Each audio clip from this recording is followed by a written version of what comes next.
Been working on this series of cowboy paintings for a show that's coming up in Austin.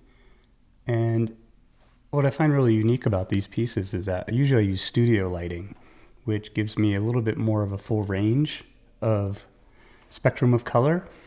But having natural sunlight, very intense sunlight out in Arizona, where I photographed the models for these, has been really interesting and a lot of fun. So I thought it would be cool to do a video showing you how I kind of paint in the shadows here. And shadows usually are less chromatic, which means they have less intensity of color.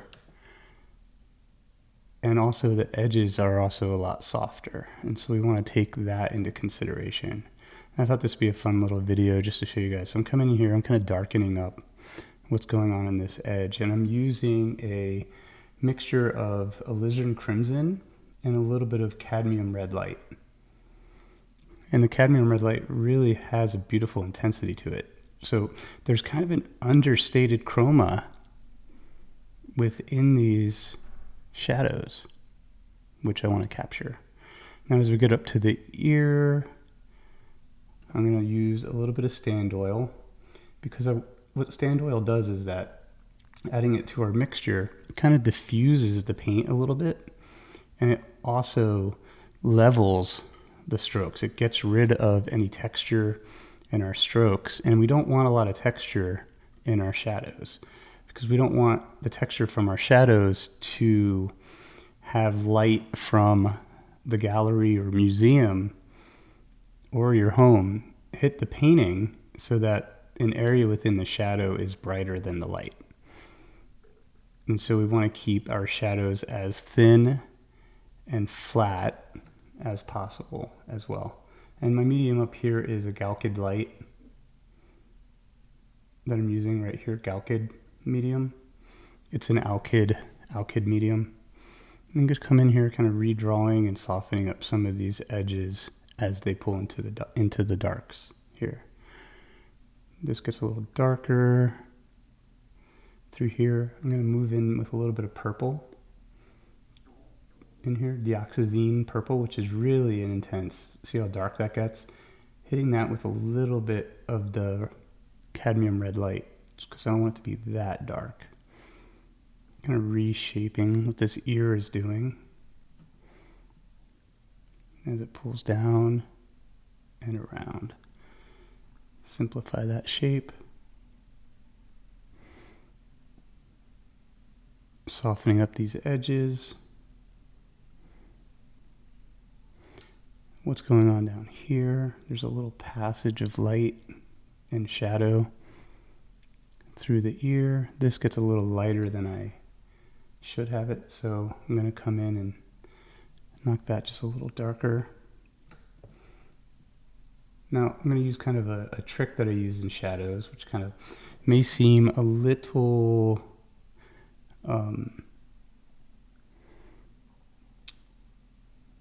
bit counterintuitive for areas that are in our lights, and it's that I want to kind of thicken up the intensity. I want to thicken up kind of the opacity a little bit of our darks. And a weird way to do that, which again sounds counterintuitive, is to mix in a little bit of flake white. And that flake white just gives me the areas that I can use to just subtly manipulate what's going on in our darks. If you can see what's going on in that ear, this gets a little lighter, a little bit darker through here, so I'm hitting that with the flake white. And it also just helps to soften up these strokes. Now this gets a little bit more intense and a little bit more red, a little bit more towards an orange red versus a cool through here.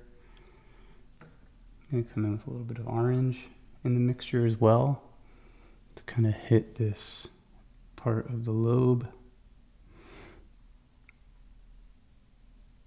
as it turns.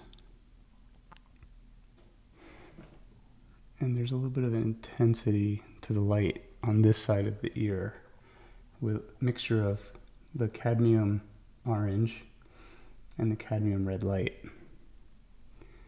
which really stands in contrast because they're very warm colors against cool reds. The cool reds that are in here, which I was using the alizarin crimson before, and the purple. So really still, even though there's a limited amount of chroma within our shadows, I still want to really play with the idea of warm and cool in here. In this part, I'm going to soften up this edge just by hatching. So kind of knitting across the form. This area gets a little darker. Going to knit in a little bit of the violet with a little bit of medium just to get it off the brush a little bit faster. Because I'm seeing how this gets a little darker through here. Looks pretty good. And just hatching that in. And hatching. Mixture of basically knitting form through these strokes as well as dry brushing. So I'm going to wipe my brush clean with a paper towel. And the paint that I already have on there now, I'm going to be able to dry brush into the other wet paint. So wet into wet dry brushing through here to again soften up edges.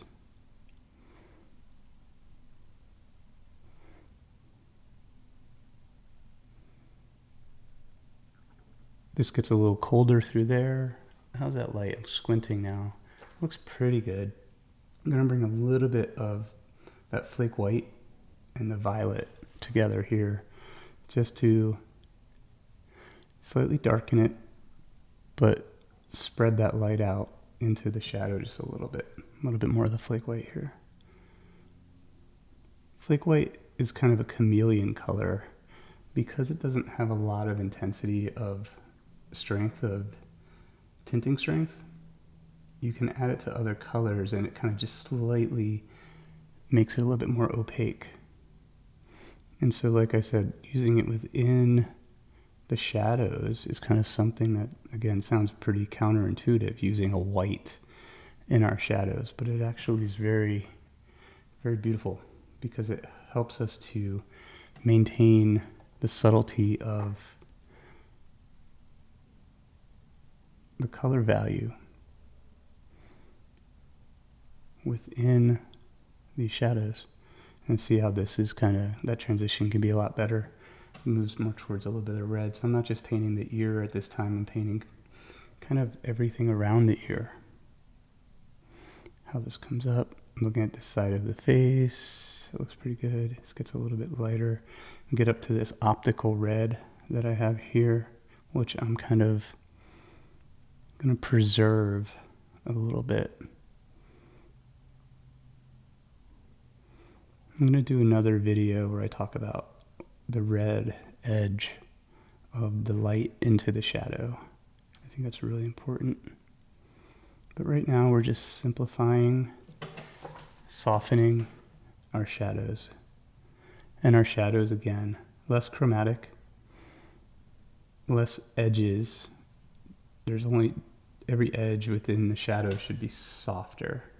I remember having a teacher that used to always say that you can never have a soft enough edge within the shadows. Slightly going over top of that really rich edge lighting right there, that rim light. I'm going to bring in some more of that flake white again, lead-based white, into these shadows.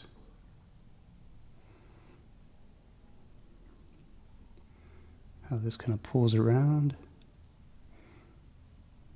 Having my stroke kind of follow that form as well, as we're kind of knitting and dry brushing at the same time.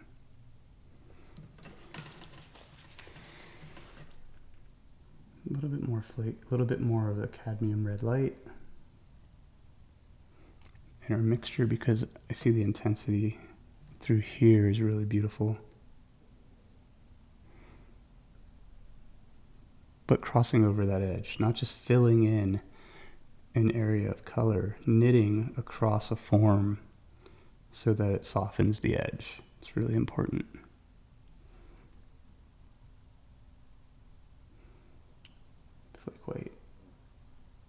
Now, all the stuff that's on my palette right here, just kind of test colors I've been playing around with.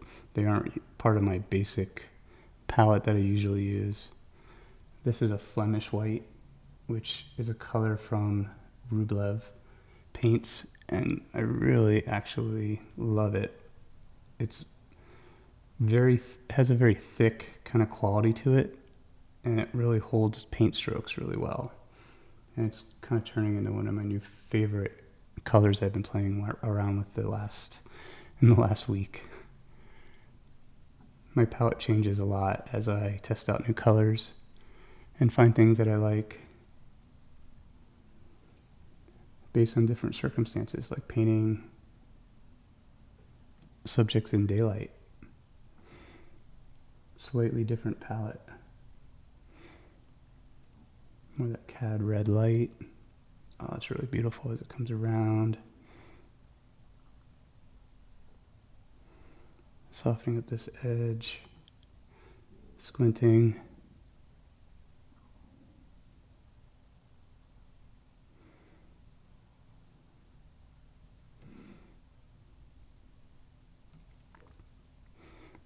This red up here is going to be cad red with a little bit of cadmium orange as a kind of an undertone.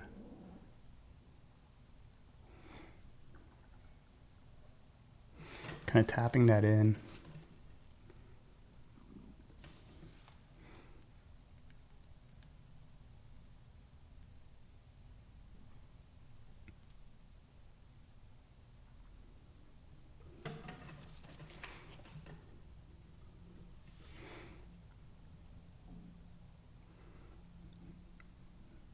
This is really fun. Softening up this edge.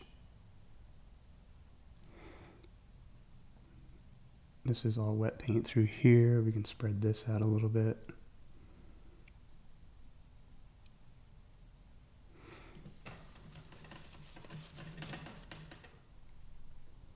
I think I'm going to do a series of videos on this painting. It'd be really interesting to share how I go into the cooler violets as well of the face, and how it turns towards these warmer colors, which are a lot of maybe his clothing reflecting into the ear, almost as a reflected light.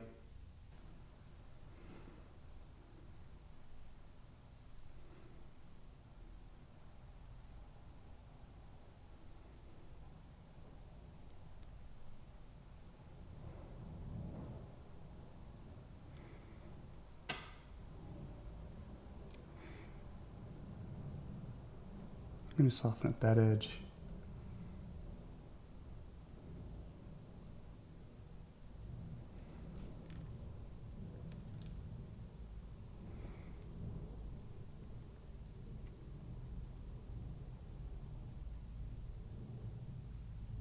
And this edge. Come in with a little bit of the cad orange. And just slightly hit this part of the side of the ear, which is really beautiful.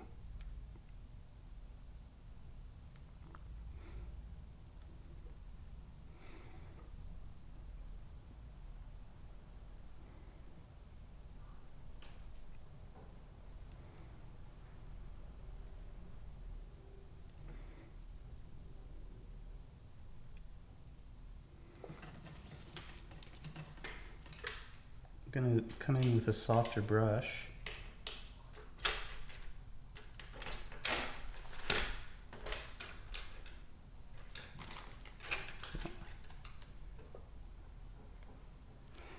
Just going to dry brush a little bit with this bristle brush here, just to soften it out even further here. These edges.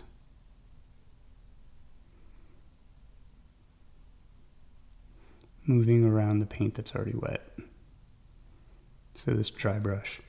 It's really cool because we can see where these are warm areas versus some cool areas, and how this is going to start to transition into cooler colors, violets that are a little bit cooler, and I can kind of pick up a little bit more of the subtlety and texture of his face. And we'll do that in the next video.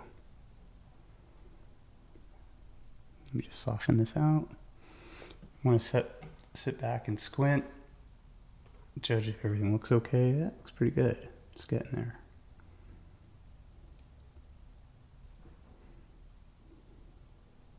Softening up this edge as this turns.